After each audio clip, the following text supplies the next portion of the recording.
I'm Robert SHELIDE, Chief of Police for Shelby Township, and welcome to Straight Talk. With us today is Lieutenant Brandon DOWTY, and we're here to discuss our department training program. Lieutenant DOWTY, welcome to the program. Thanks for having me, sir. Recently, we did a massive department-wide and joint with the fire department training at Shepherd's Gate Church here in town.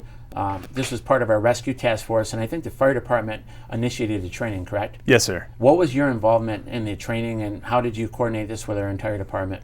So I made sure that we facilitated the program, and it really we dropped all of our training, and the fire department came to us and said that they had this opportunity to train with about almost 100 role players. And when you have that kind of opportunity to stress our officers with active role players, we saw that opportunity. We made sure we put a halt to all of our other plans and jumped on it. I give a lot of credit to Sergeant Camerzell and our training cadre. They took it and ran with it, and we helped develop the scenario with the fire department to try and get the best of both worlds, where our initial response was came into fruition, and we stopped the threat, and then we started the Rescue Task Force program where we coordinate our efforts with the fire department to go in and start treating these patients that were wounded in this incident.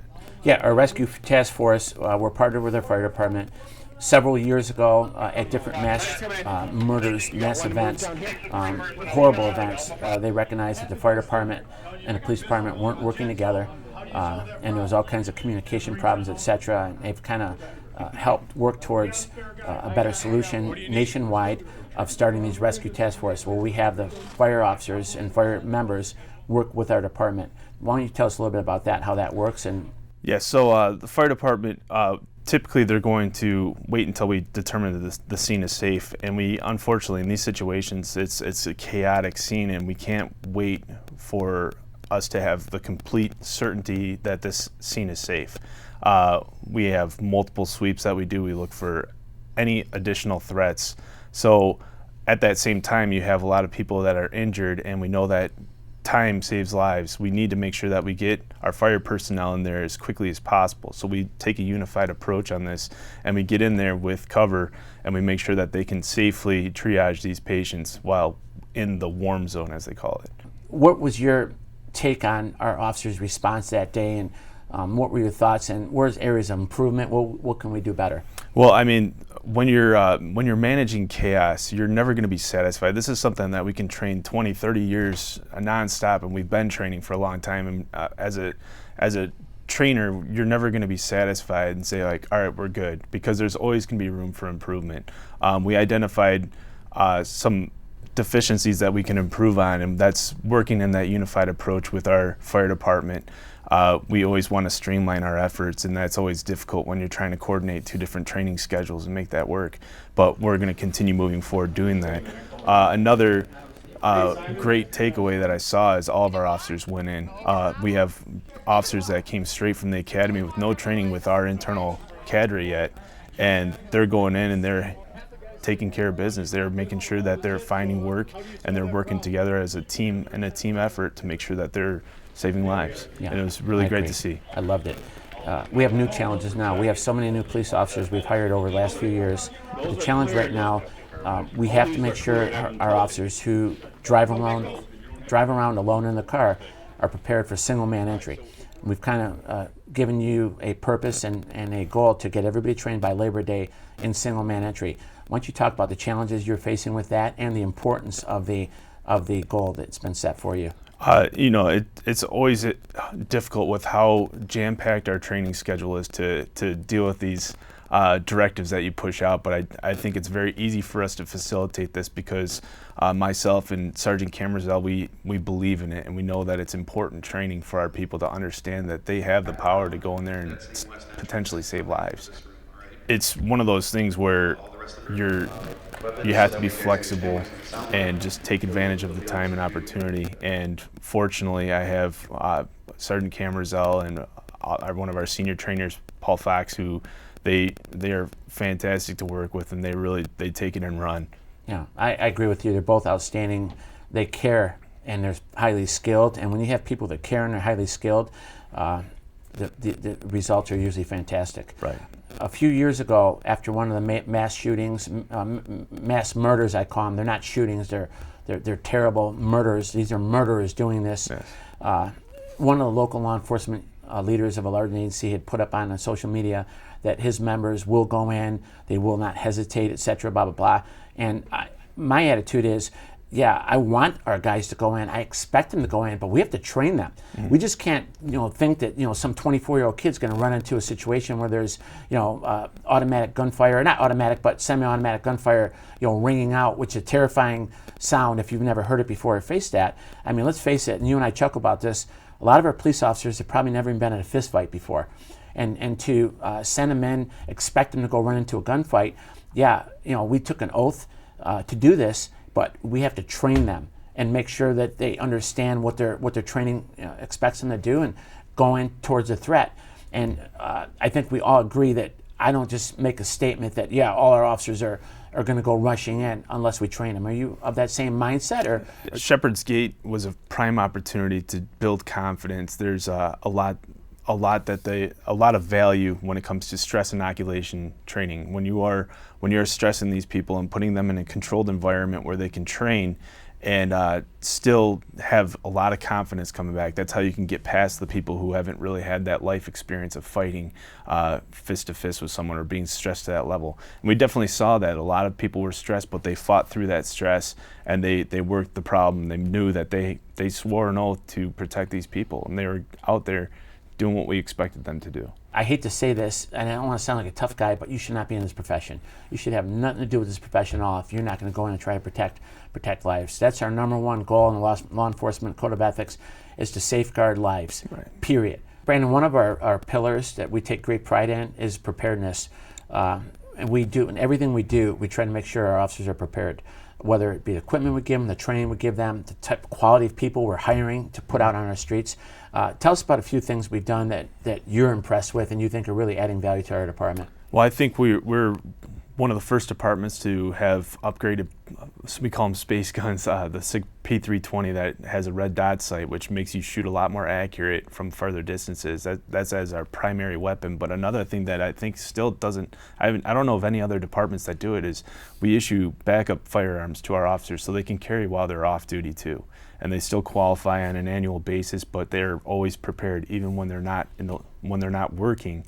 They're there to take action if necessary to make sure that society is safe. Yeah, and I love that. I know you spearheaded a lot of this stuff that we do at our department, and we thank you on behalf of all our residents for everything you do for our department. And thank you for getting our officers squared away too. So we're going to go to some B-roll that Stacy has and show you what our training looks like at Shepherd's Gate. I hope you enjoy it.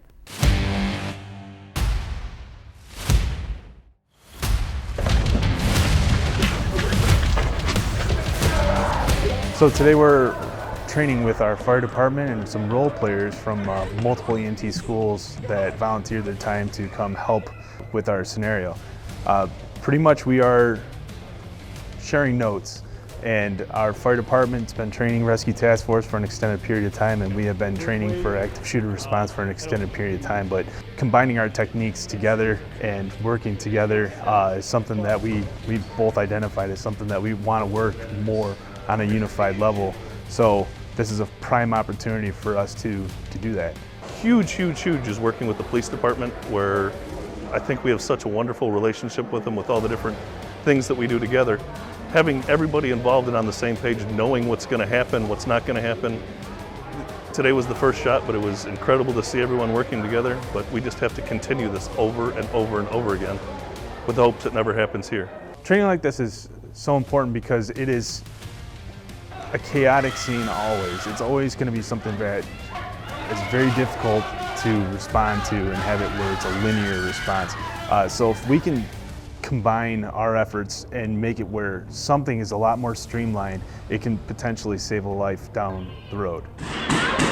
We got more shots! We work very well with our police officers. Not all municipalities have it where they have the police and fire in-house, and it's great that we do because we have an open line of communications, and we do train with them a couple times a year through the different things. It's really important that we train on this, as they're the ones that have to lead us into the warm zones in case there is an active shooter type incident. So if we don't train our coordinated movements with them when it God forbid it ever does happen, we wouldn't have any idea how to actually do that. Those are all checked. All the rooms are checked. Now next. The department has responded very well to these changes. We have some really good guys that work for Shelby Fire now, including our training and all the personnel. The RTF team is actually a newer team. We've had it for a few years now, but we've been building upon it, and now it's to a point where we are one of the #1 RTF teams in the county here for fire department. I think other departments are following, which is good. So if we do have a big incident or a mass casualty incident with an active shooter, we're able to respond and take care of the situation and render care to the victims very quickly. Clear!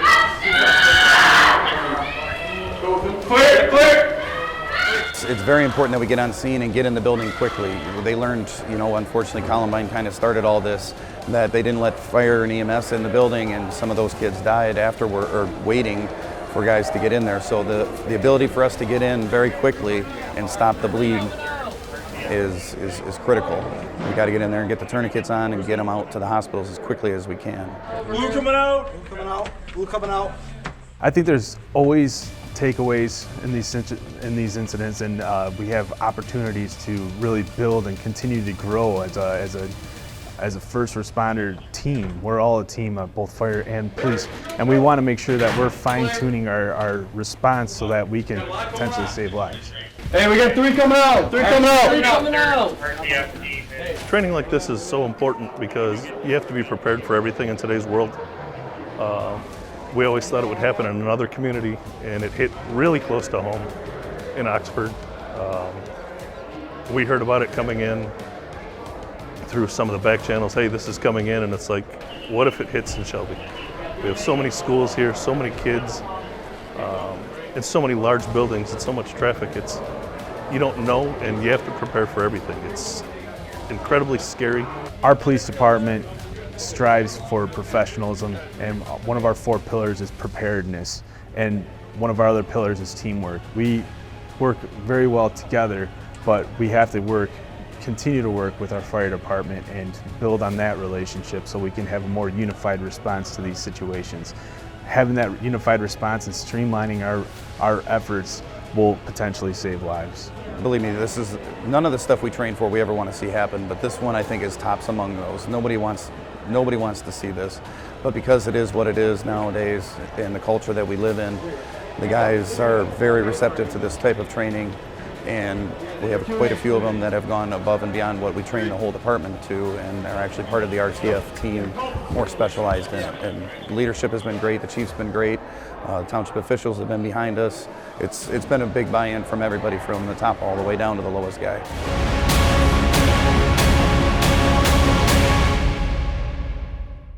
Some powerful stuff over at Shepherd's Gate. I'm very proud of Lieutenant DOWTY and Sergeant Camazell and Officer Fox and the rest of our training cadre who worked with the fire department to put on that incredible training that our officers need. It's called stress inoculation, where we simulate real-life scenarios, situations, and make the officers go in there and perform. So kudos to our training staff. It was outstanding.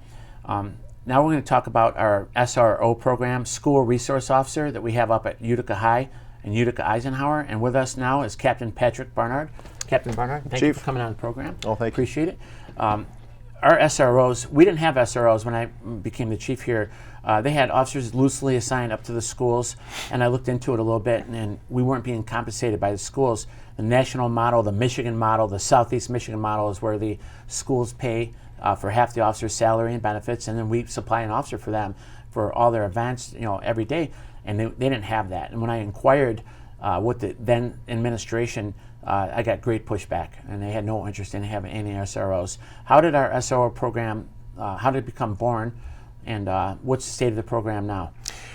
Well, we were able to get SROs under, after the decision was made that we were going to do everything to protect our kids, the decision's simple at that point. We have to have our officers in the schools, not only as a resource, but primarily to be there in case something goes wrong, and they're able to to respond quickly to those things. So, that was the beginnings of it, and since then it's fostered a great relationship with Utica schools as a whole. We have Officer Leslie HEISLER that takes care of Utica and Shelby Junior High, and then we have Officer Jim Knobelsdorf that is assigned to Eisenhower High School and Mallow Junior High. That's where they are principally at, but they also are lent out to the elementary schools when needed. And having our officers in the school as a priority and a way of doing business is just the beginning to this conversation. It's going to continue to grow, hopefully, and having them there, solves a lot of the problems, and it's the priority of taking care of our kids. I have 35 years in law enforcement, and my experience with these positions is they do a posting, people apply, and they take them, you'll get the job, and you might not put the best possible people in those schools. Our department doesn't operate like that. I mean, we have probably the two most qualified, best police officers that possibly could work in environments like that at our schools. I'm extremely proud of them. Starting with Leslie, what value does Leslie add over at Utica High School? Officer Leslie HEISLER, it's one of those situations when you have the right person in the right job, you know it because of the results that you have. And Leslie is just fantastic with her relationship with the kids over there. They love her, the teachers love her, the administration loves her, and that just works out really great in our situation to have the right person at the right position. And we can say the same thing about Officer Jim Knobelsdorf over at Eisenhower in Mallow Junior High. He knows what needs to be done, and his personality is one that allows him to bring things to the school so that they're aware of things so that they can improve their responses to whatever the situation is. And both of those two officers are great examples of having the right people in the right positions. Yeah, they care.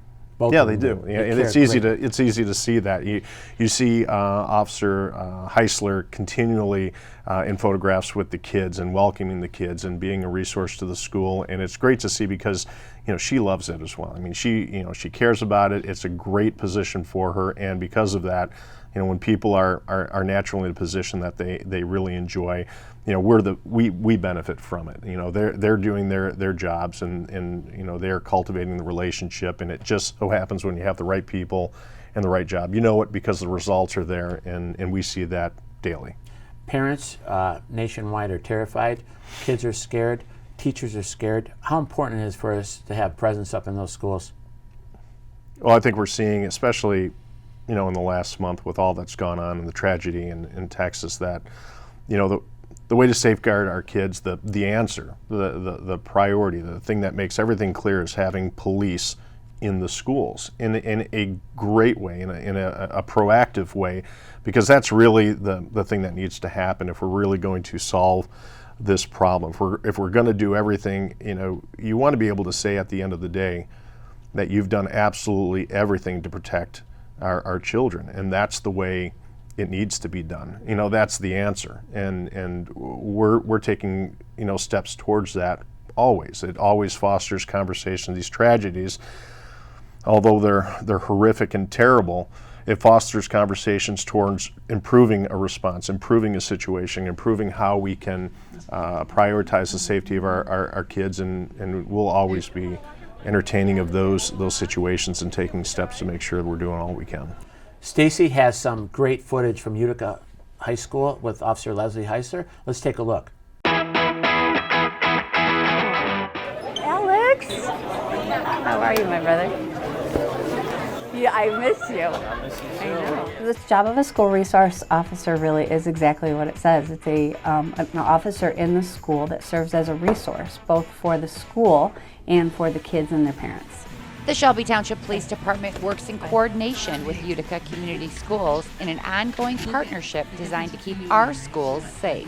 I think that our police department specifically thinks that the roles of the officers in the schools is crucial.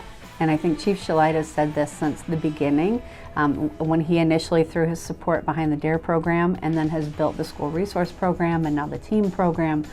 I think that he has, from day one, said that the relationships that we form with the schools and with our community members in the schools is crucial for us to do our jobs. And with this important position, it is clear that you can never predict what a day will bring. I don't even know if I could tell you that there is a typical day, because it seems like every day is different. Some days I come in here and I don't see my office the whole entire day because we're legitimately running from, end to end and just, doing things that need to be done throughout the day. Some days I come in and all I do is paperwork. Some days I talk to a lot of kids. Some days I don't get to have the conversations that I like to. So I don't think that there is a typical day, but I know that every day I come in is something different. First and foremost, school resource officers serve as the main security personnel of the school. They know when they come through the door, and we've had conversations, long conversations, in the cafeteria and classrooms about if somebody comes to visit violence on the school, I am here. That is my job, to protect you, and they have to get through me first. I think that they've really put it in perspective. No, she's the best. She actually takes away all of the vapes and stuff. She makes sure we're safe in school and everything. She makes sure there's no guns on the premises or everything. I'm going to pay you later. Okay, bye. Most important role as a police officer here in the school, I think, is to be that role model for the kids. When they walk through the front door, they know that there's an adult in this building that is, I think all the adults in this building are here for them, but they know that I am here for them. That's my whole purpose for being in this building, is to be here for them. Whether it's they need a suggestion, they need a resource, they need help with something, they need an idea, they need a joke, whatever it is, I feel like them walking through that front door and seeing an adult, the very first thing in the morning that they know is here solely for them, that's my role. In addition to improving security, this carefully selected and well-trained SRO prides herself on bridging the gaps between youth and law enforcement, creating positive impressions that can last a lifetime. Oh, she's a very, very awesome person. I remember in 6th grade we did DARE. Very, very supportive. I learned not to do drugs, and I stuck by it to this day. And I plan on doing that for the rest of my life. You're the best. Thank you so much. I'll pay you later. She's the best, actually. I'll pay you later. Bye-bye. The school resource officer is also responsible for establishing and maintaining effective communication with parents while building trust and credibility through positive interactions with law enforcement. I think that sometimes the parents think that there's a police officer in the school just to write tickets and take vapes, be the prison, what do they call that, prison pipeline. And I want them to know that that's not the case. In fact, I don't want to be that person. That's not my role here. There are times when I have to take enforcement action. I'm a police officer, and if you break the law in the school, a lot of times we have to take enforcement action, but that's not my role. My role here is to be a liaison between the school and the community, the parents, the police department. If a parent needs some direction or needs a resource in the community, they can come to my office and ask. If they need to pass an idea by another adult that they may trust, I want them to know that I'm here. My door is always open for that. Officer Leslie has had a long career in law enforcement, and as she inches towards retirement, this position has given her a purpose like no other. So I have 1 year left in my career. I'm at the end of a long law enforcement career. And I've seen a lot of people go out at the end of their career kind of going, well, I've done it all, time to go. And I feel like I've kind of been given a last little boost of reinforcement.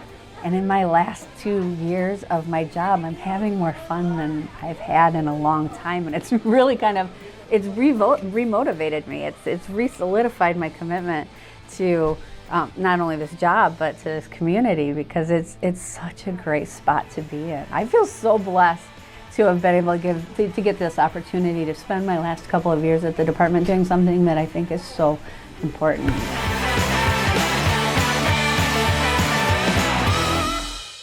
Stacy from Shelby TV brought over the video of Officer HEISLER at Utica and showed it to me in my office recently, and I was beyond proud of Leslie. She's always done a great job for us. I've always said she's the most popular police officer we have in our department, and if she ever wanted to have a parade, there'd be 2,000 people up and down Van Dyke, which how popular she is, the value she adds to our department. But I also want to give a big shout out to Stacy from Shelby TV, who does an incredible job of highlighting and capturing our officers in action on a daily basis, whether it be our K-9 program or our SRO program or our SRT program, on and on and on. And here Stacy is with the cameramen from Shelby TV. They do a great job for us, and we're so happy to work with them. So thank you, Stacy, for that.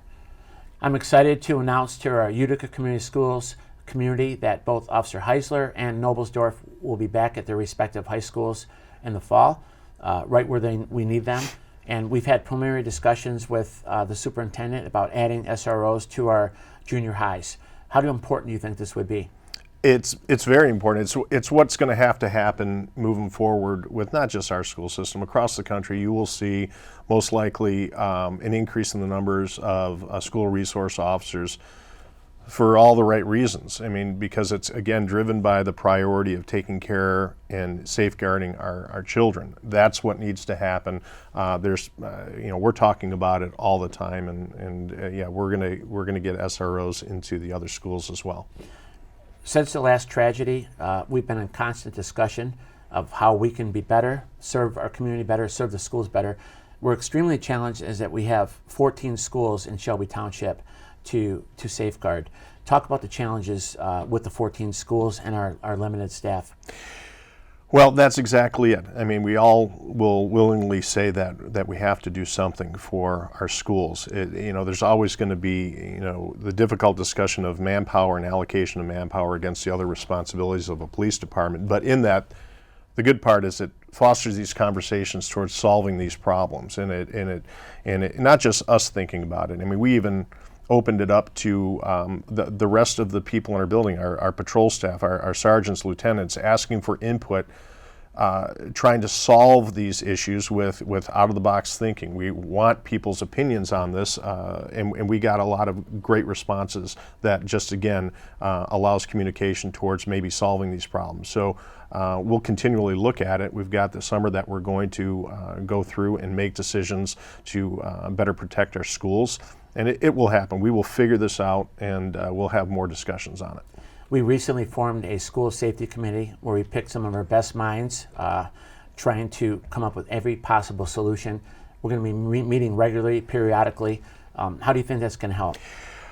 Well, again, it's conversation that leads to, as an example, part of our checks for patrol are going to our schools throughout the day. At the beginning of school, at the end of the school, they go through and they log those checks. Well, one of the suggestions, and it's a good one, is actually getting out of the car, going in, meeting with administration, walking the halls, making a presence, and in that, the presence of an officer in the schools is very important. To see a uniform walk in the hallways or doing these extra checks is just one.